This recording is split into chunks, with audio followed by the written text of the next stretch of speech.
Ada beberapa ayat di kitab Pengkhotbah yang menarik. Di antaranya Pengkhotbah 6 ayat 1 sampai dengan 2. Ada suatu kemalangan yang telah kulihat di bawah matahari yang sangat menekan manusia. Orang yang dikaruniai Allah kekayaan, harta benda dan kemuliaan, sehingga ia tak kekurangan suatu pun yang diinginnya. Tetapi orang itu tidak dikaruniai kuasa oleh Allah untuk menikmatinya, melainkan orang lain yang menikmatinya. Inilah kesia-siaan dan penderitaan yang pahit. Ya, dulu saya pernah dengar seorang hamba Tuhan khotbah ya. Saya masih kuliah waktu itu. Dia cerita begini, menarik sekali. Ada namanya the power to get wealth ya. Itu di kitab Ulangan dikatakan bahwa Tuhan memberikan kamu kuasa untuk memperoleh kekayaan. Jadi menurut hamba Tuhan ini, kalau Tuhan gak berikan the power to get wealth, maka sekalipun kamu kerja setengah mati, kamu gak akan menjadi kaya. Ya, kira-kira kayak begitu. Jadi di ayat ini dibilang, ini Tuhan memberikan kekayaan.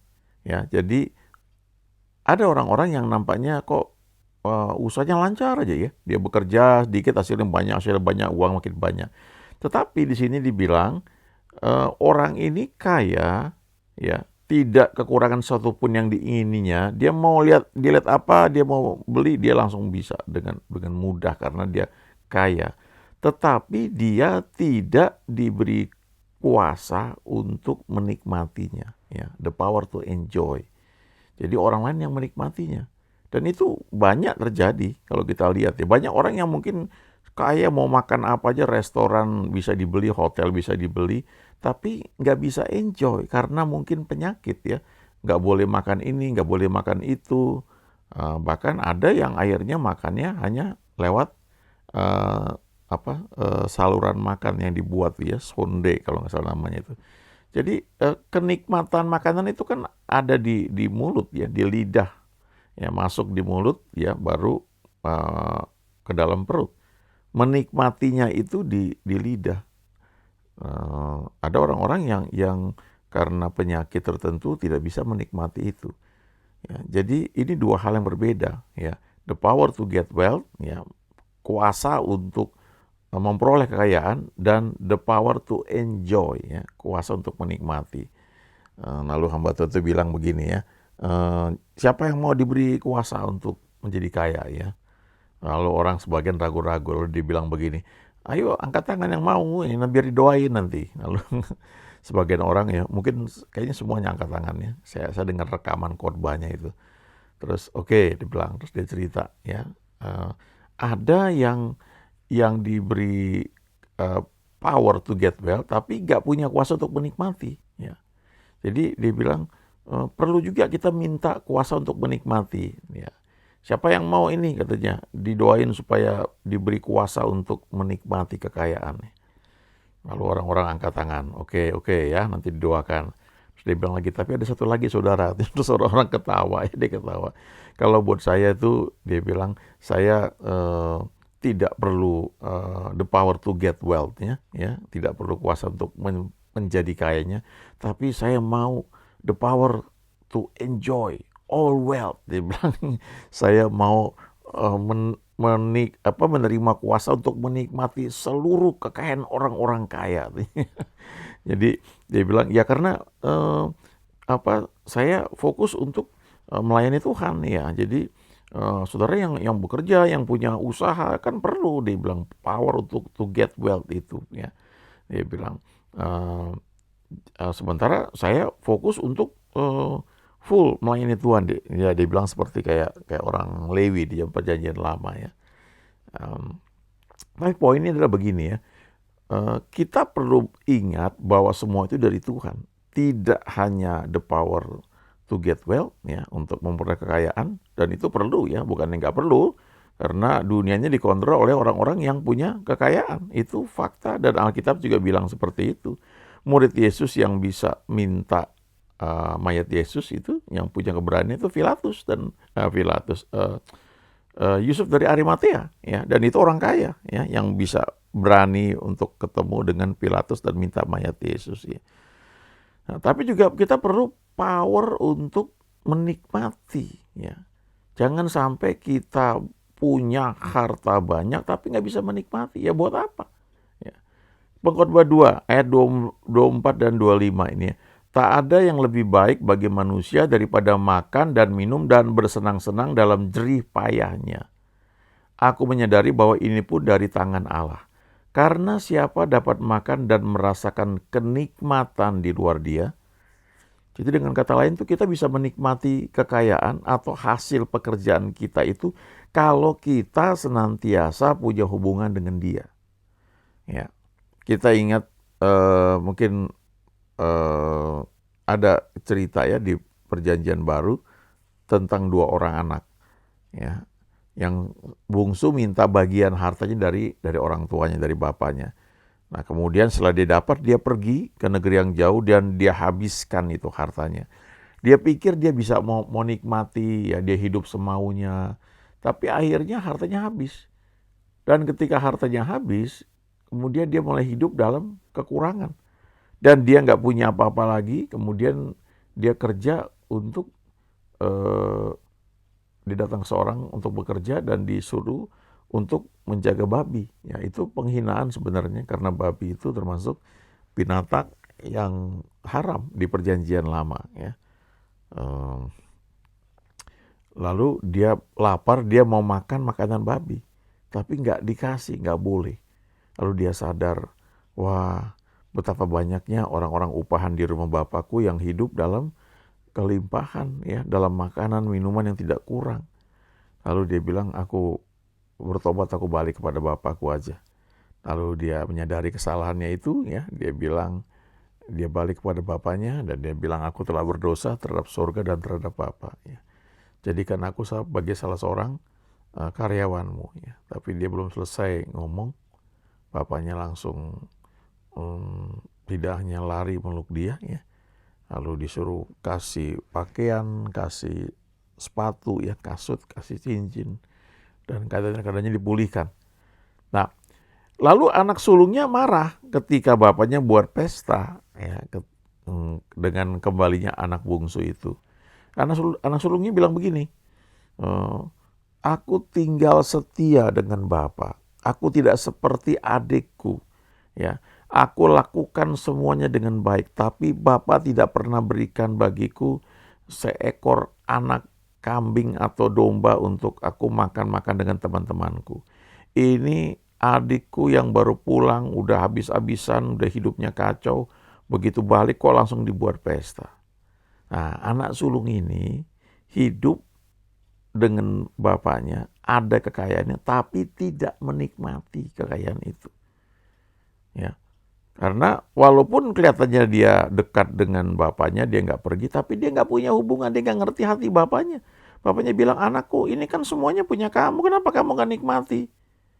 Jadi dalam hidup kita ini bisa saja kita kelihatannya punya harta banyak, ya, punya tabungan banyak, kita nggak nikmati. Ya. Karena banyak hal, bisa karena kita takut, ya, takut kalau sesuatu terjadi. Jadi kita punya tabungan, bisa kayak begitu, ya. Bisa juga karena sesungguhnya kita mungkin entah tidak murah hati, ya. Jadi itu ukuran balik kepada kita, ya. Kalau kita murah hati, ya, kepada orang lain, itu akan balik kepada kita. Sikap itu akan mengontrol seperti program dalam hidup kita, ya. Dan ayat ini menegaskan bahwa kan ini bentuknya pertanyaannya, siapa dapat makan dan merasakan kenikmatan di luar dia? Berarti nggak bisa. Kita itu walaupun punya uang, punya segalanya, tapi kita hanya bisa makan dan menikmati, ya, merasakan kenikmatan dari makanan, minuman, pemandangan. Kalau kita jalan-jalan, liburan, itu kita bisa nikmati kalau kita di dalam Dia. Artinya kita punya hubungan dengan Tuhan. Sehingga setiap hal, walaupun mungkin kita makan satu ketika makanan yang sederhana, tapi kita bisa nikmati itu karena ada persekutuan dengan Tuhan, ya, yang membuat kita bisa menikmati apa yang kita miliki, ya, yang kita lalui. Ini ada lagi ayat 26 ya, ini menarik dari kitab Pengkhotbah juga ini sama ya. Dikatakan di sini, karena kepada orang yang dikenannya ia mengaruniakan hikmat, pengetahuan dan kesukaan. Tetapi orang berdosa ditugaskannya untuk menghimpun dan menimbun sesuatu yang kemudian harus diberikannya kepada orang yang dikenan Allah. Ya. Ini Pengkhotbah 2 ayat 26. Ya. Ini pun kesia-siaan dan usaha menjaring angin. Jadi di sini dikatakan kalau kita hidup berkenan kepada Tuhan, bagaimana bisa berkenan kepada Tuhan? Ya karena kita punya hubungan dengan Dia. Kita tahu apa yang Dia inginkan. Ya, suami istri menikah itu kan semakin kenal kan, semakin tahu suaminya senang seperti apa, istri senang seperti apa. Jadi tidak diberitahu pun ngerti gitu karena pergaulan ya. Dan tentunya karena saling mencintai ya, saling mengasihi ya. Kalau enggak ya kan masa bodoh aja.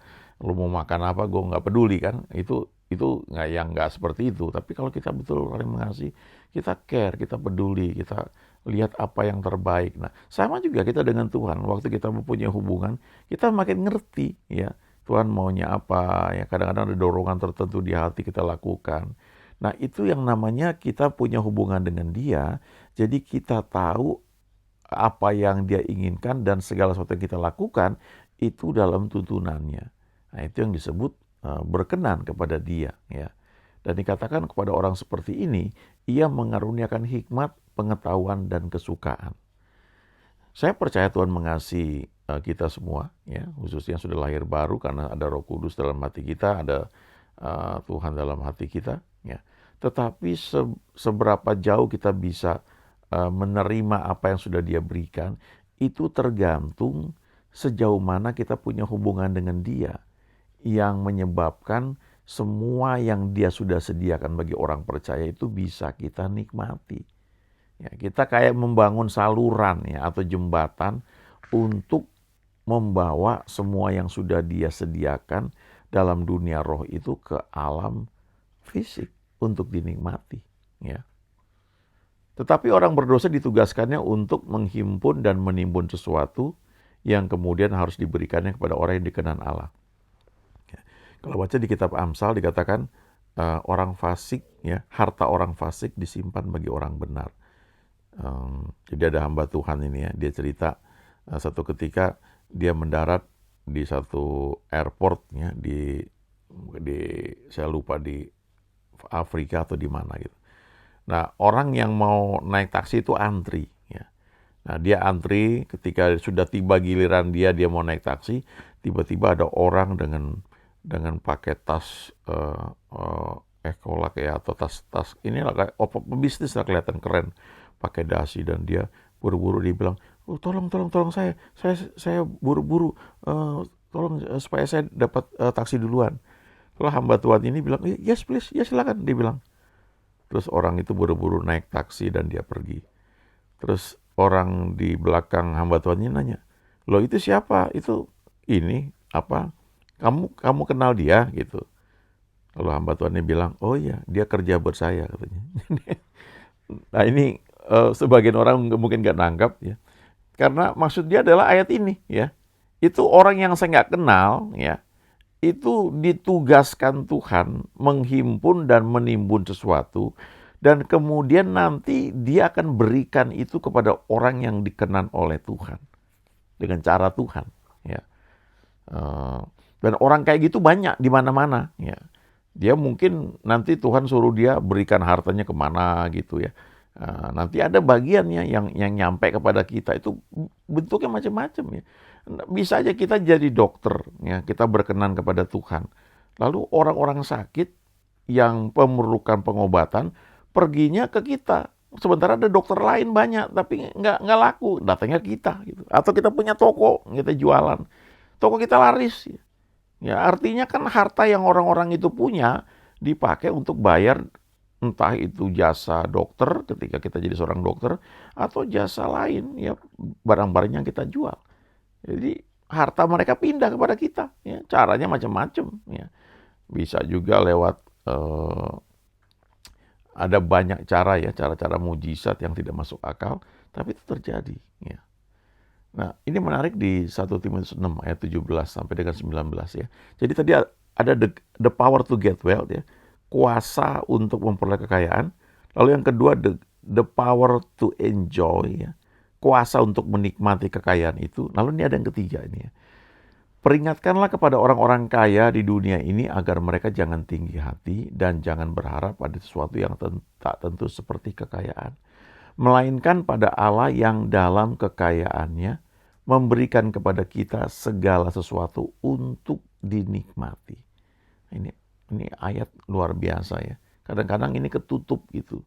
Dikatakan ya kalau kita baca ini sepertinya kan kasih tahu ya orang-orang kaya ya.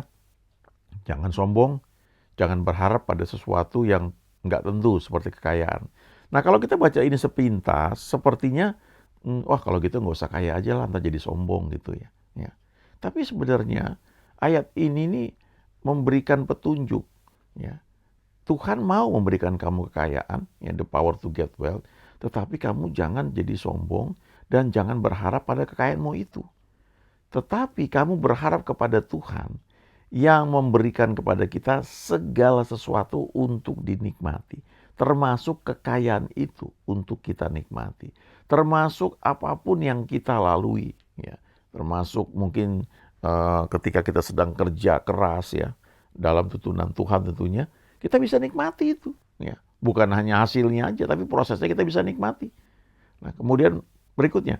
Peringatkanlah agar mereka itu berbuat baik ya, kepada orang-orang kaya ini, ayo berbuat baik, menjadi kaya dalam kebajikan. Ya. Jadi bukan hanya kaya secara harta, tapi kaya dalam kebaikan, kebajikan, suka memberi dan membagi. Ya. Itu ternyata diperlukan power untuk bisa seperti itu. Ya. Dan dengan demikian mengumpulkan suatu harta sebagai dasar yang baik bagi dirinya di waktu yang akan datang untuk mencapai hidup yang sebenarnya. Jadi Paulus mau bilang, kamu tuh kaya oke, kamu bisa nikmati oke, tetapi jangan lupa untuk kamu bisa dipakai Tuhan untuk bagi juga. Share, the power to share. Ya, to enjoy the wealth with others ya. Untuk menikmati kekayaan dengan orang lain. Artinya kita bagi juga, kita share. Kita menjadi tangan Tuhan, saluran tangan Tuhan. Dan dikatakan di sini dengan demikian, dengan cara seperti itu, sebenarnya sedang mengumpulkan suatu harta sebagai dasar yang baik untuk masa depan.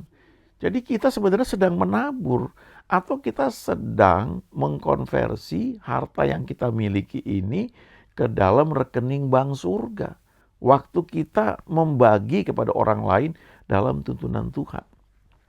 Beberapa kali saya lihat ya, ada seorang teman yang digerakkan Tuhan gitu. Dia pernah nanya ke saya, Pak itu siapa ya, ibu siapa namanya? Lalu saya tergerak mau ngasih ini tapi saya nggak kenal, bisa tolong panggilin nggak? Atau tolong kasihkan. Ya. Bisa seperti itu. Dan dia menikmati itu. Ya.